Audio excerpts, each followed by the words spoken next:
ខ្ញុំមានឃើញអត្ថប្រយោជន៍របស់ការរៀននិយាយហ្នឹងមានអត្ថប្រយោជន៍ដោយសារពេលដែលយើងចេះនិយាយបានល្អយើងអាចមានទំនាក់ទំនងល្អជាមួយមនុស្សជុំវិញខ្លួនទី1ទី2យើងអាចដឹងពីតិចនិចក្នុងការទំនាក់ទំនង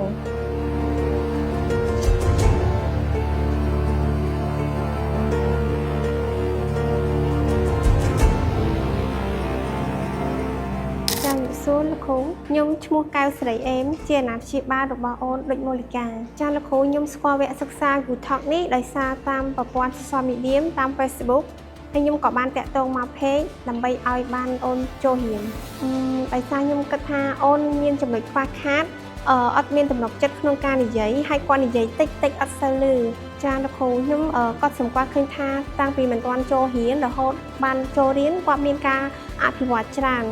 ទី1គាត់ចេះនិយាយបានច្រើនចេះក្នុងការលើកដាក់សម្លេងហើយនឹង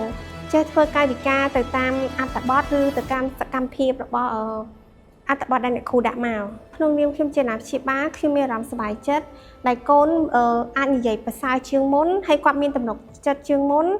ហើយគាត់អាចនិយាយបាននៅអត្ថបទផ្សេងៗនៅក្នុងការលើកដាក់សម្លេងបានល្អខ្ញុំមានឃើញអត្ថប្រយោជន៍របស់ការរៀននិយាយហ្នឹងមានអត្ថប្រយោជន៍ដោយសារពេលដែលយើងចេះនិយាយបានល្អយើងអាចមានទំនាក់ទំនងល្អជាមួយមនុស្សជុំវិញខ្លួនទី1ទី2យើងអាចដឹងពីតិចនិចក្នុងការទំនាក់ទំនងចាលោកគ្រូខ្ញុំលើកទឹកចិត្តឲ្យកូនខំប្រឹងជាងនឹងទៀតចា